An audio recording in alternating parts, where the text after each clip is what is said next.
Once upon a time there lived a poor widow who had one little boy. At first sight you would not have thought that he was different from 1,000 other little boys. But then you noticed that by his side hung the scabbard of a sword, and as the boy grew bigger the scabbard grew bigger too.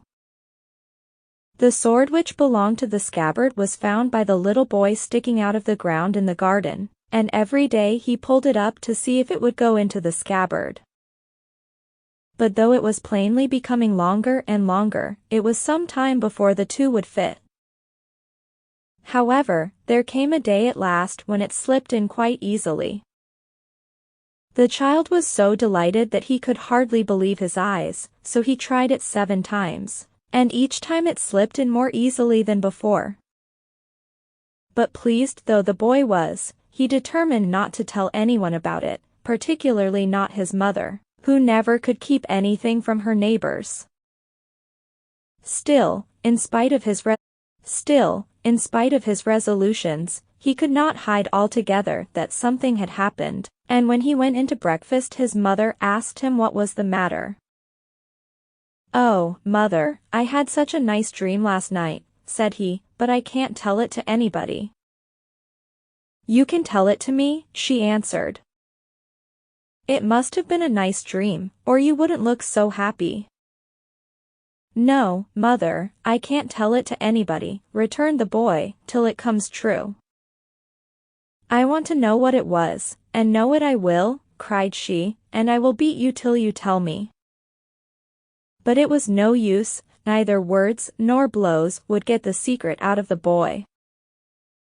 And when her arm was quite tired and she had to leave off, the child, sore and aching, ran into the garden and knelt weeping beside his little sword.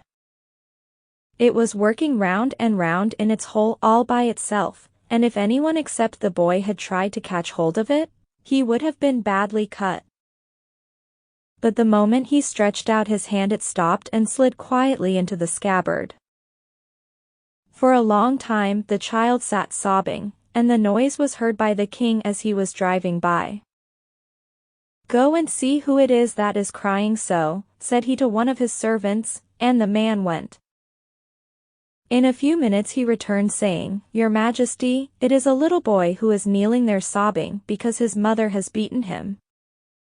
"Bring him to me at once," commanded the monarch, "and tell him that it is the king who sends for him, and that he has never cried in all his life and cannot bear anyone else to do so." On receiving this message the boy dried his tears and went with the servant to the royal carriage. "Will you be my son?" asked the king. "Yes, if my mother will let me," answered the boy.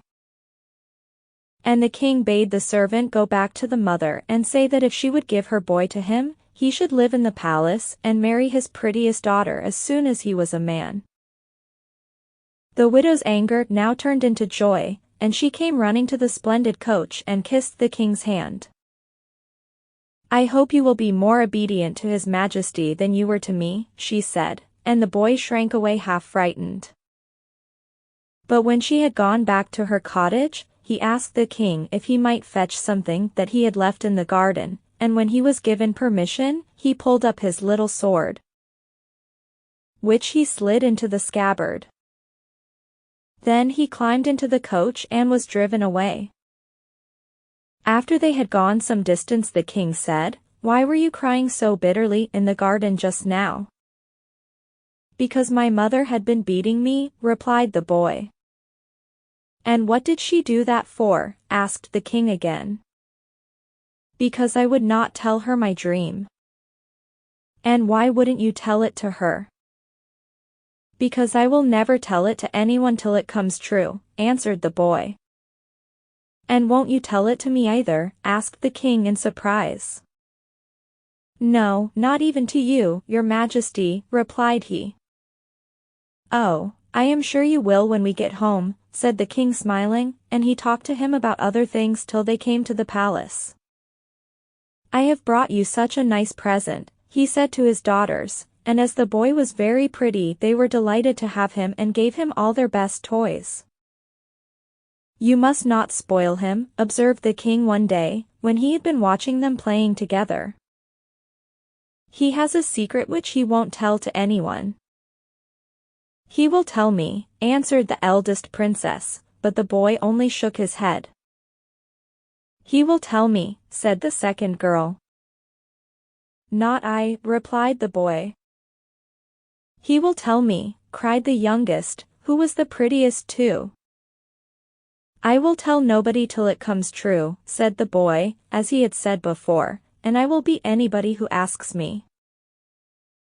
The king was very sorry when he heard this, for he loved the boy dearly, but he thought it would never do to keep anyone near him who would not do as he was bid. So he commanded his servants to take him away and not to let him enter the palace again until he had come to his right senses. The sword clanked loudly as the boy was led away, but the child said nothing, though he was very unhappy at being treated so badly when he had done nothing. However, the servants were very kind to him, and their children brought him fruit and all sorts of nice things, and he soon grew merry again, and lived amongst them for many years till his 17th birthday. Meanwhile, the two eldest princesses had become women, and had married two powerful kings who ruled over great countries across the sea. The youngest one was old enough to be married too, but she was very particular, and turned up her nose at all the young princes who had sought her hand. One day she was sitting in the palace feeling rather dull and lonely, and suddenly she began to wonder what the servants were doing, and whether it was not more amusing down in their quarters. The king was at his council and the queen was ill in bed, so there was no one to stop the princess, and she hastily ran across the gardens to the houses where the servants lived. Outside she noticed a youth who was handsomer than any prince she had ever seen, and in a moment she knew him to be the little boy she had once played with. Tell me your secret and I will marry you, she said to him, but the boy only gave her the beating he had promised her long ago, when she asked him the same question. The girl was very angry, besides being hurt, and ran home to complain to her father. If he had 1,000 souls, I would kill them all, swore the king.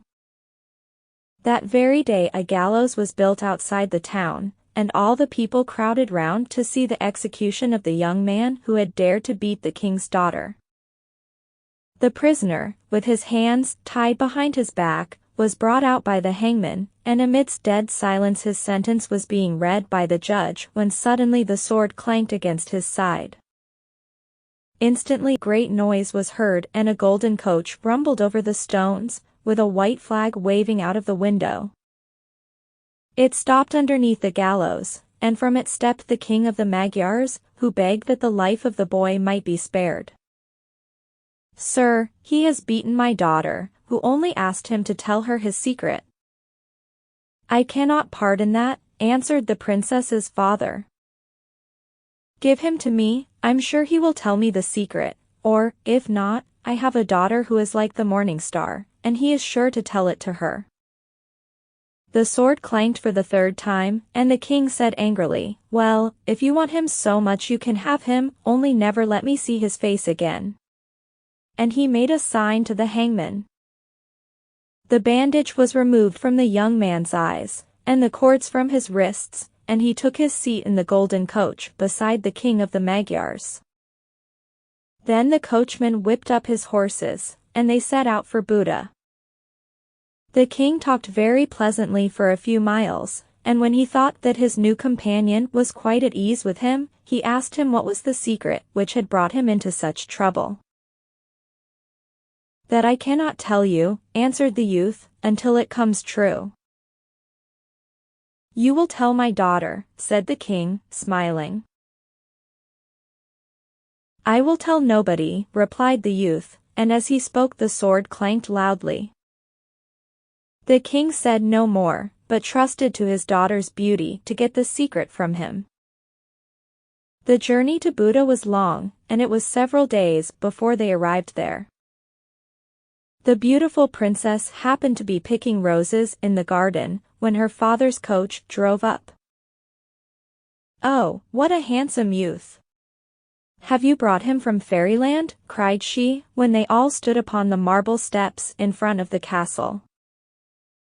"I have brought him from the gallows," answered the king, rather vexed at his daughter's words, as never before had she consented to speak to any man. "I don't care where you brought him from," said the spoilt girl. "I will marry him and nobody else, and we will live together till we die." "You will tell another tale," replied the king, "when you ask him his secret. After all, he is no better than a servant."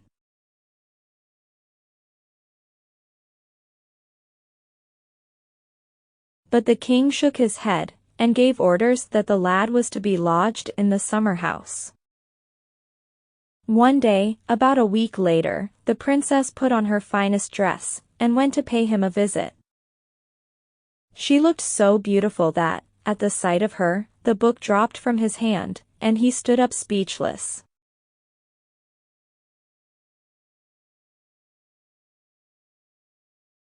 "Tell me," she said, coaxingly, "what is this wonderful secret?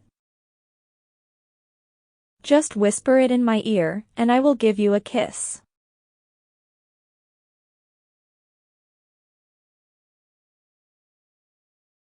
"My angel," he answered, "be wise, and ask no questions. If you wish to get safely back to your father's palace, I have kept my secret all these years, and do not mean to tell it now." However, the girl would not listen, and went on pressing him, till at last he slapped her face so hard that her nose bled. She shrieked with pain and rage, and ran screaming back to the palace, where her father was waiting to hear if she had succeeded. "I will starve you to death, you son of a dragon," cried he, when he saw her dress streaming with blood, and he ordered all the masons and bricklayers in the town to come before him. "Build me a tower as fast as you can," he said, "and see that there is room for a stool and a small table, and for nothing else." The men set to work, and in 2 hours the tower was built, and they proceeded to the palace to inform the king that his commands were fulfilled. On the way they met the princess, who began to talk to one of the masons, and when the rest were out of hearing she asked if he could manage to make a hole in the tower, which nobody could see, large enough for a bottle of wine and some food to pass through. "To be sure I can," said the mason, turning back, and in a few minutes the hole was bored.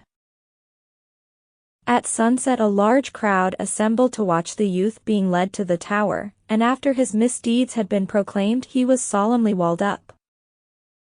But every morning the princess passed him in food through the hole, and every third day the king sent his secretary to climb up a ladder and look down through a little window to see if he was dead. But the secretary always brought back the report that he was fat and rosy. "There is some magic about this," said the king. This state of affairs lasted some time, till one day a messenger arrived from the sultan bearing a letter for the king, and also 3 canes. "My master bids me say," said the messenger, bowing low, "that if you cannot tell him which of these 3 canes grows nearest the root, which in the middle, and which at the top, he will declare war against you." The king was very much frightened when he heard this, and though he took the canes and examined them closely, he could see no difference between them. He looked so sad that his daughter noticed it, and inquired the reason. "Alas, my daughter," he answered, "how can I help being sad? The sultan has sent me 3 canes, and says that if I cannot tell him which of them grows near the root, which in the middle, and which at the top, he will make war upon me. And you know that his army is far greater than mine."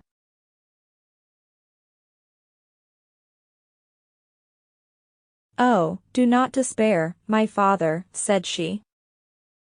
"We shall be sure to find out the answer," and she ran away to the tower, and told the young man what had occurred. "Go to bed as usual," replied he, "and when you wake, tell your father that you have dreamed that the canes must be placed in warm water. After a little while one will sink to the bottom, that is the one that grows nearest the root. The one which neither sinks nor comes to the surface is the cane that is cut from the middle, and the one that floats is from the top. So, the next morning, the princess told her father of her dream, and by her advice he cut notches in each of the canes when he took them out of the water, so that he might make no mistake when he handed them back to the messenger. The Sultan could not imagine how he had found out, but he did not declare war. The following year the Sultan again wanted to pick a quarrel with the king of the Magyars, so he sent another messenger to him with 3 foals, begging him to say which of the animals was born in the morning, which at noon, and which in the evening. If an answer was not ready in 3 days, war would be declared at once. The king's heart sank when he read the letter. He could not expect his daughter to be lucky enough to dream rightly a second time, and as a plague had been raging through the country, and had carried off many of his soldiers, his army was even weaker than before. At this thought his face became so gloomy that his daughter noticed it, and inquired what was the matter. "I have had another letter from the Sultan," replied the king, "and he says that if I cannot tell him which of 3 foals was born in the morning, which at noon, and which in the evening, he will declare war at once." "Oh, don't be cast down," said she, "something is sure to happen," and she ran down to the tower to consult the youth. "Go home, idol of my heart, and when night comes, pretend to scream out in your sleep, so that your father hears you. Then tell him that you have dreamt that he was just being carried off by the Turks because he could not answer the question about the foals." When the lad whom he had shut up in the tower ran up and told them which was foaled in the morning, which at noon, and which in the evening. So the princess did exactly as the youth had bidden her, and no sooner had she spoken than the king ordered the tower to be pulled down, and the prisoner brought before him. "I did not think that you could have lived so long without food," said he, "and as you have had plenty of time to repent your wicked conduct, I will grant you pardon, on condition that you help me in a sore strait.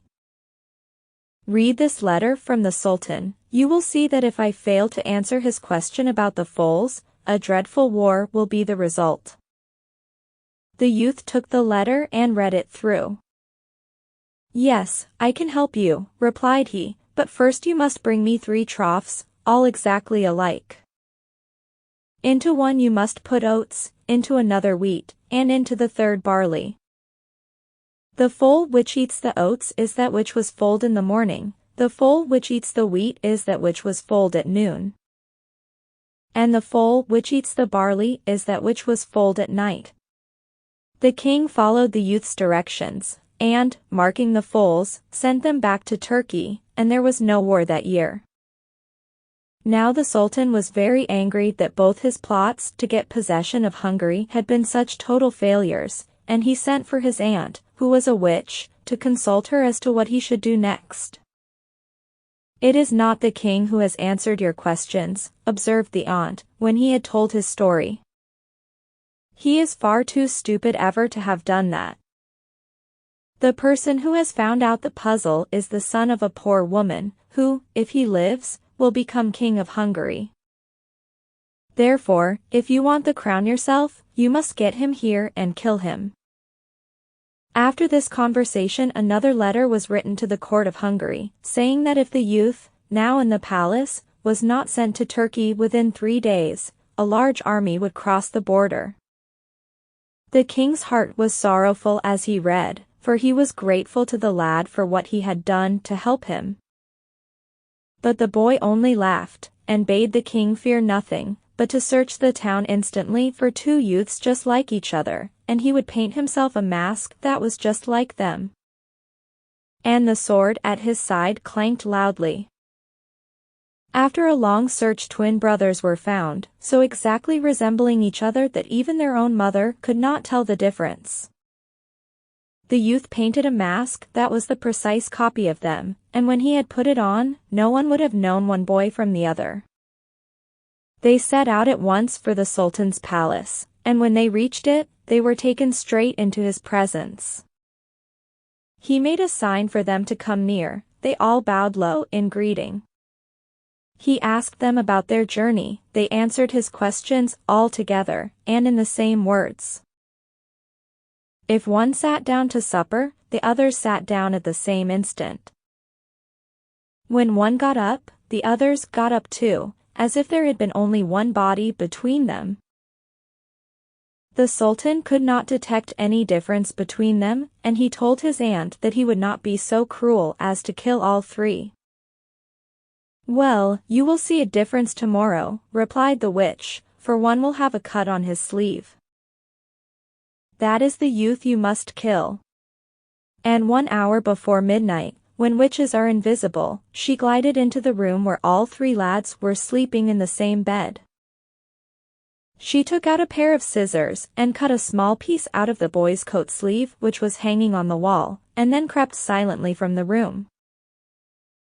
But in the morning the youth saw the slit, and he marked the sleeves of his two companions in the same way, and all three went down to breakfast with the Sultan.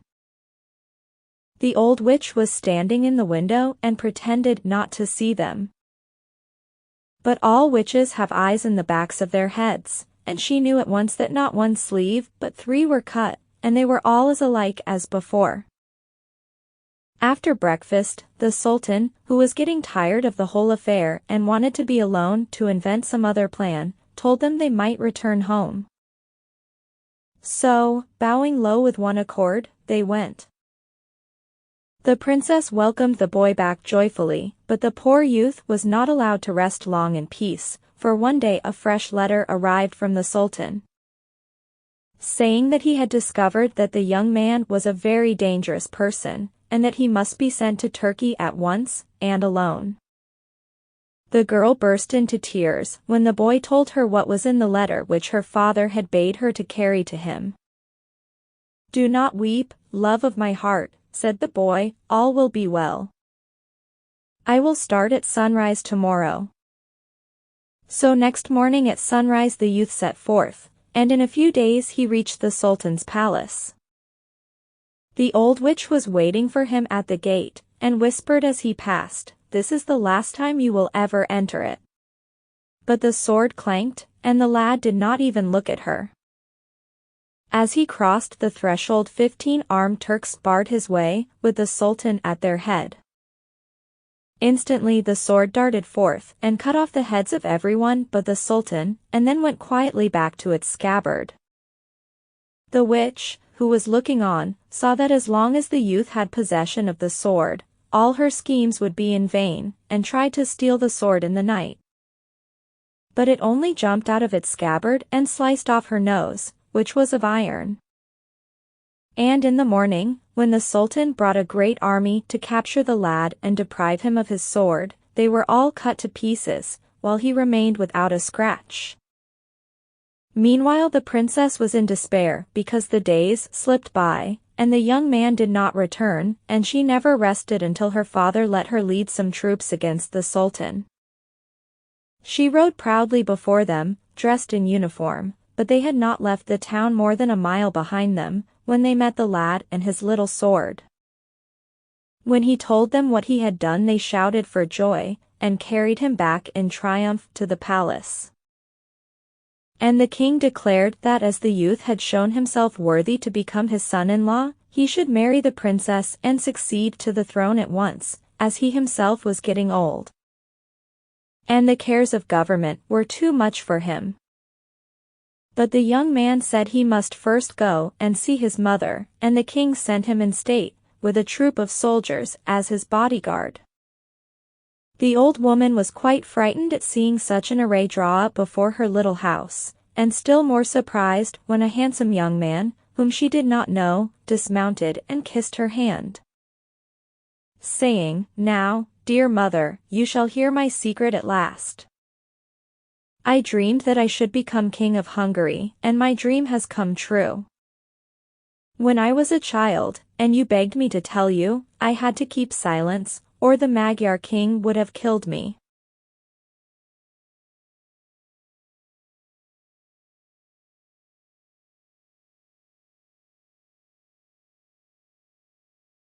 And if you had not beaten me, nothing would have happened that has happened, and I should not now be king of Hungary.